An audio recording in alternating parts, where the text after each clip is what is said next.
Christmas Eve, babe, in a drunk time. No, we've done that one already. Black Paddy, please put your hands together for Black Paddy. All right, so it's been like an episode of the Strategy Sessions, this, which is the podcast I don't really like talking about. Available in all good apps. No, right. So we're here to talk about the dark side of social media, but before we do that, I want to talk about maybe the plus side of social media, right? Okay. We sat here with effectively Irish royalty, or as close as you get to royalty in Ireland. You were going to run for president. Yeah, I was. And the reason why I pulled out was because I don't have enough finance to buy enough supermarkets around the place. But yeah, I would love to. I would love to run for president, but I don't think I have the passion for that. You know, I love to have the crack. And president, I don't think they have cracks. I don't know how. I don't know. Michael D looked like he had great crack, and Catherine Conway. He was actually one of my favorite presidents of Ireland. Mikey D. He was everyone's favorite president of Ireland, wasn't he? Yeah, same height as me, deadly dud. I mean, he's legend. Yeah. There was another great social media star, although maybe someone who was a little bit earlier on the social media curve than you, who also talked about running for president. Loved by everybody up round here. Not him. Rory McSorley, the Frostbite boy. Rory, he was going to stand for president at one point. He was going to run for president. Yeah, I don't know actually what actually happened to him. So he was meant to run. I don't think he knows what happened to him. He was meant to run for president, but I think along the way he kind of he couldn't stand the Black Paddy and Conor McGregor, like two heavy force. This is it. Yeah. Well, at least we've only got one here because I don't think I could stand interviewing the other one. So anyway, let's move on from him. Let's talk about social media then. What's your social strategy for posting on social media, building an account? How do you approach that? Well, I just opened social media. I didn't have any plan or I didn't know what's gonna happen. I just went for it because I love attention. I just wanted to, I just wanted to do what everybody is doing, and that's why I actually opened social media. Now, the name Black Paddy, it was just because someone took my name. I didn't know what name to use as an handle for social media. My name is Fabu D. So someone took Fabu D and I was like, why will you take my name? It was big. I wasn't happy. Somebody took Andy Jarvis as well. I'm Jarvis Andy on Instagram. It annoys me. I don't know. No, seriously. And I'm like, because I know whoever took that name must be black, because I was like, how will you take my name? Then I was looking for what name to use for social media, and out of nowhere, I don't know, it was like instinct. I listened to my gut, like what your man said, and I felt black inside.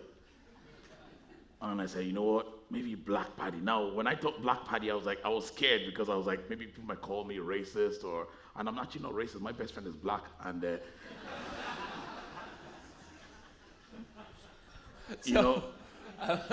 which is a very good segue, Black Paddy, into maybe a part. So you built a brand on. So it is a brand. It's not your name. It's not on your birth certificate, the Black Paddy. So you built a brand there, which has helped you open doors. So you've talked earlier. You're a migrant into Ireland. You've been in Ireland a million years now, and you were working not as a waitress in a cocktail bar, but you were working sort of a relatively low-level job, call centre work. Yeah. And now the social media has opened doors for you to get into lots of different places. Has social media changed your life?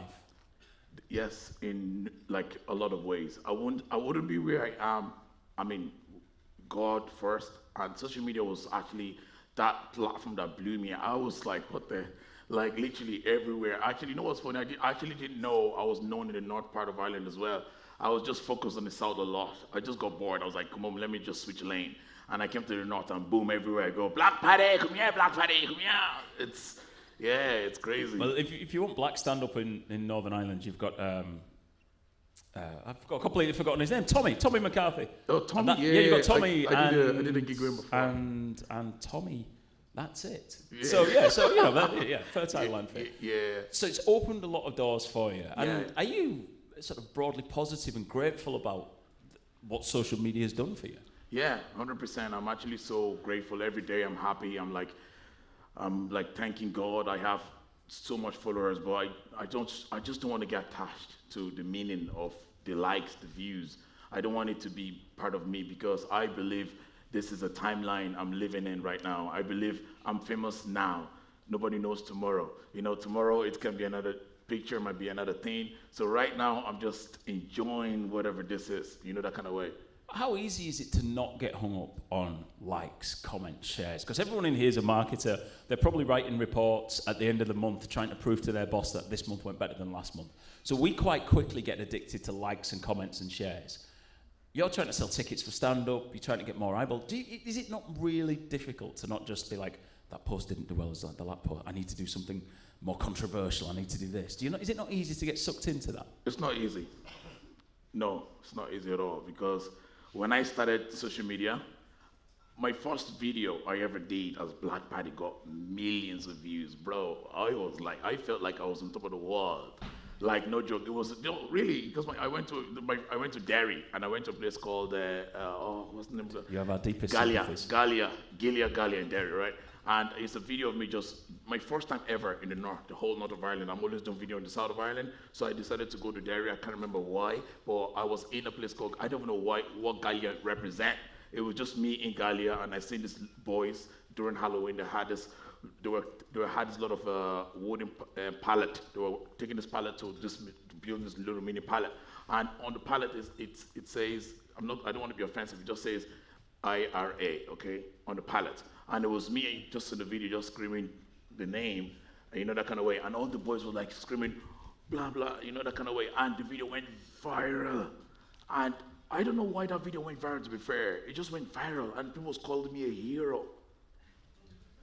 Welcome to the wonderful world of Northern Irish politics, Black Paddy. I didn't know why I was being called a hero for, but I was a hero, bro. I went back to the South and everyone hailed me as a hero, and it felt good. And I went back again to do the same video in Belfast. It didn't work. Like, it was hard, So that kind of affected me, and I was like, oh my God, why is it that video went well and this video didn't do well? So I deleted that video. I didn't put a video up, I deleted the video. I kind of tried to do another style of content. That went okay, I got the hint. I kept doing content all the time. Then I did a video while I did a video visiting Belfast on the 12th of July. So I had a shamrock jacket on, and I went to do a video, So, and it was just the idea of that video, it was just me trying to experience different type of cultures. Sure, I've been to St. Patrick's Day. I wanted to experience what the 12th of July was. And I went there, obviously, and it was one of the best videos I've ever done. Everyone was welcoming. The guys playing the drum literally took the drum out of their body and gave it to me, and took the sash off and put the sash on. I was like, whoa! Now, I don't know, I'm just having a crack with these people, but when that video went up online, it was a different result. It was viral, it went all over America, Australia, but the comment was, you're a blatant traitor. Can't believe you did that. Can't believe you matched with the orange man. It was just, and I was getting threats. People was calling me the N-word, people was telling me to go back to my country. It was heavy. Now, that affected me so much that I didn't even post for solid maybe 2 months. I stayed out of social media. I was like, oh my God, this is, because I was afraid. I can hear a knock on my door, and I'm like, who's that? It might be someone kind of, because I was getting so much threat, literally, people with pictures of balaclava and guns, and who are these people? Then that was a wake-up call for me to say to myself that, okay, whatever this is that I am doing, I don't want to be attached to the likes. I don't want to be attached to the views. I don't want to be attached to a certain religion. I don't want to be Catholic. I don't want to be Protestants. I don't want to be black. I don't want to be white. I just want to be a being that is out there to serve, bring communities together, use my talent as a value to the world. This is the way I give back to people. So if I get likes, fair enough. If I don't get likes, I'm going to keep doing what I do. So that's how I grew, how to not give a fuck.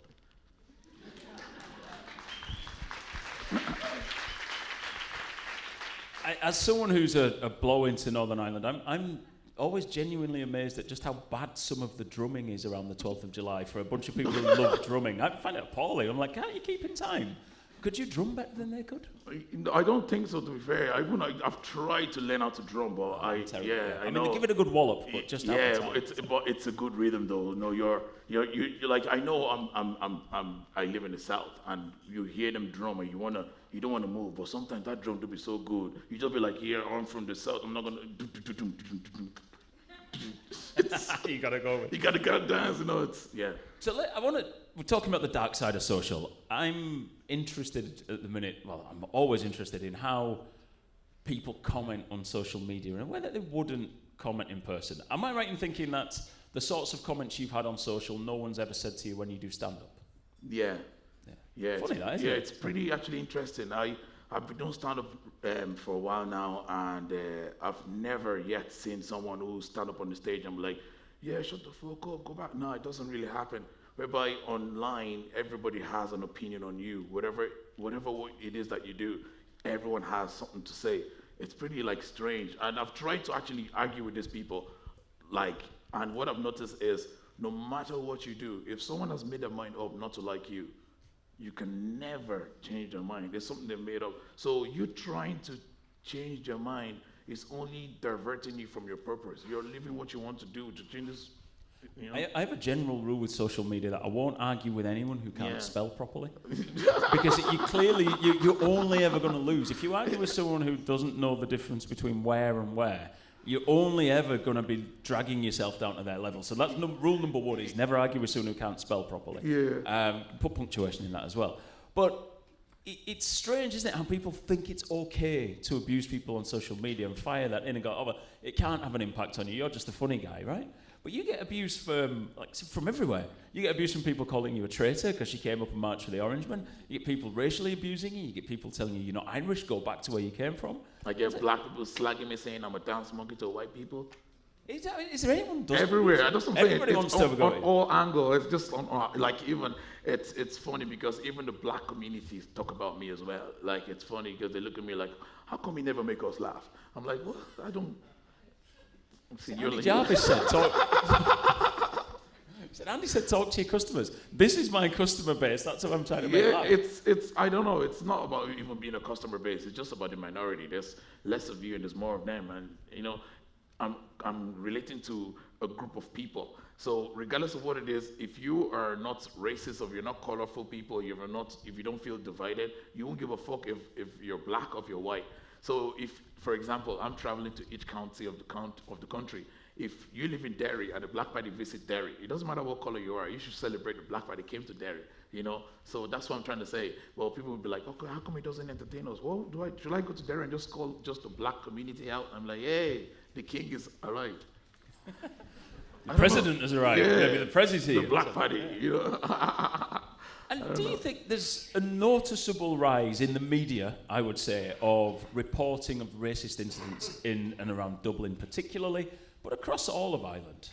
And do you notice that translating into social media for you as well? Or has it kind of stayed broadly the same the whole time you've been at this? No, so, which is funny enough, right? I've been doing this for over, let's say, 7 years now. And at the beginning, it's been great. Everyone wants to come to me.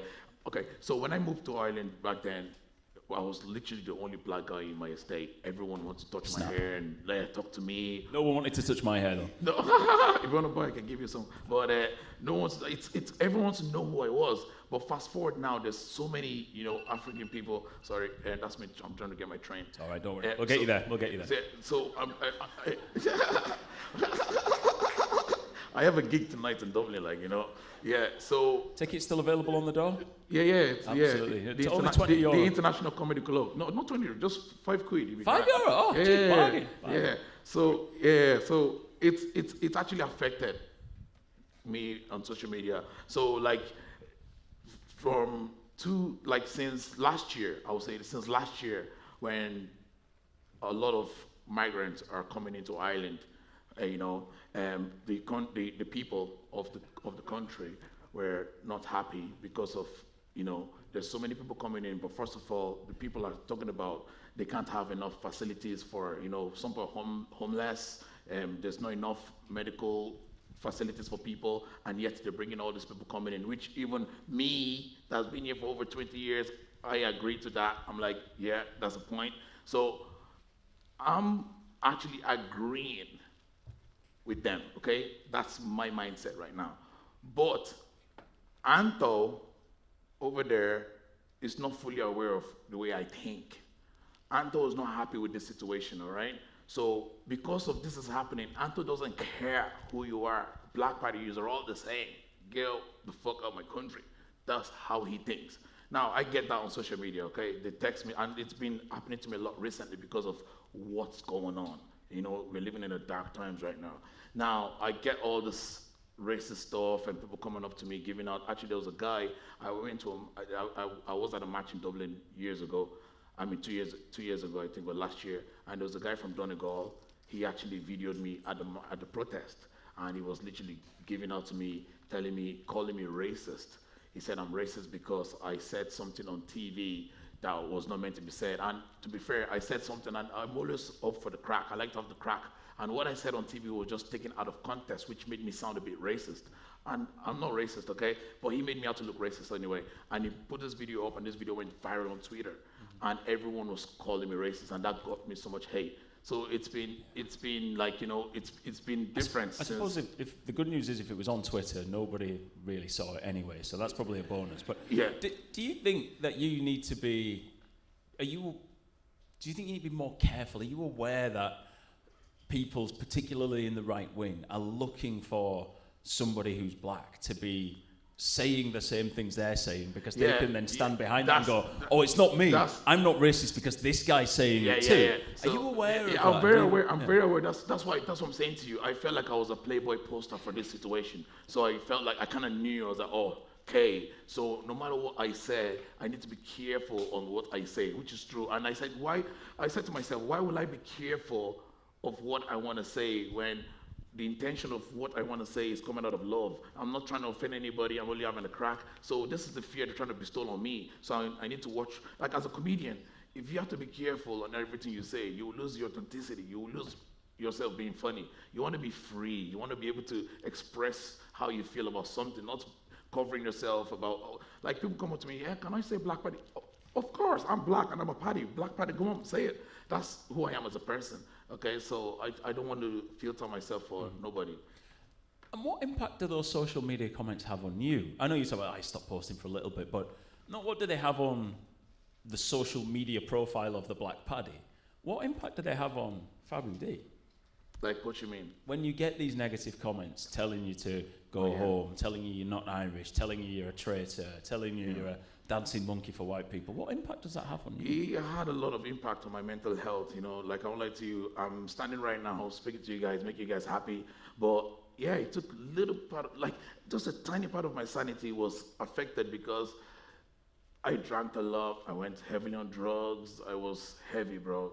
And it was a heavy, dark time for me. And like I said, I'm always going to be grateful to God because without Him, I don't know where I would have been. I feel like I'm a survivor in my life right now. So it took a lot out of my mental health because when you have all your mindset, your energy on something, and you're building something for yourself, and someone's trying to ruin whatever it is you're building. I don't care who you are. You'll be kind of sad because of that, you know. This is how I feed myself. I don't have a normal job anymore. This is how I feed myself. I'm like a brand. So if you make this brand look like a racist person, or you make him look like he's taking a piece out of the Irish culture, or you make him look somehow, you're throwing a narrative of this person. And sometimes you actually ask yourself, am I actually taking a piece? Am I actually racist? You know, so it affects you mentally. But like I said, with the help of God and you know, just the fact that I try to stay positive all the time. I prayed a lot. I went to church and I read the Bible. I'm from a very religious home, so that was my best thing that I know. You know, just praying to God. And you mentioned earlier, I think you mentioned it on a video, so I'm not outing anything here. You mentioned earlier when we were talking that you're off the drink as well now. Is that one of you that sort of get to the point where you're like, I'm just not going to drink anymore because I can stay clear? Yeah, so I'm off the drink now, like for 11 months now. So woo!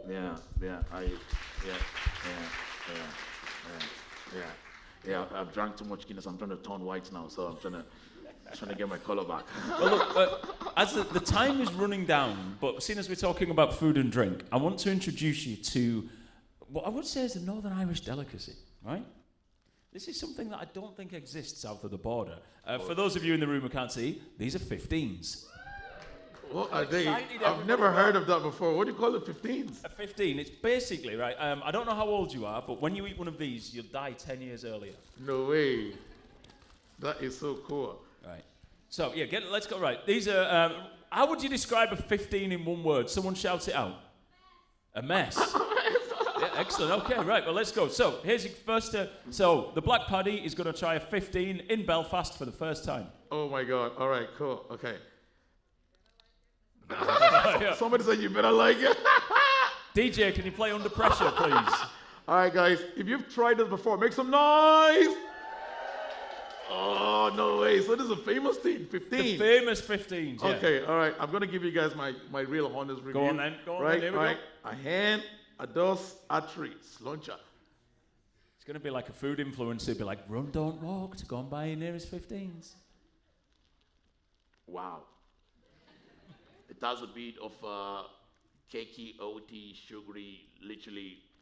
Yeah, you've lost 2 years of your life expectancy. Absolutely, absolutely. Well, I'm going to rate this 15 a solid 10 out of 10! Hey! Right, let's see. So we're going to pull the pin there. The Black Paddy's got to go because he's got a show tonight. Yeah. Have you got another show coming up fairly soon? Are you back in Belfast? Yeah, I'm not back in Belfast, but I'm doing my own personal show on the 12th of March in the Laughter Lounge in Dublin. It's going to be called How Did I End Up Here? It's going to be full of stories of my life in Ireland. So if you're off on that day, 12th of March.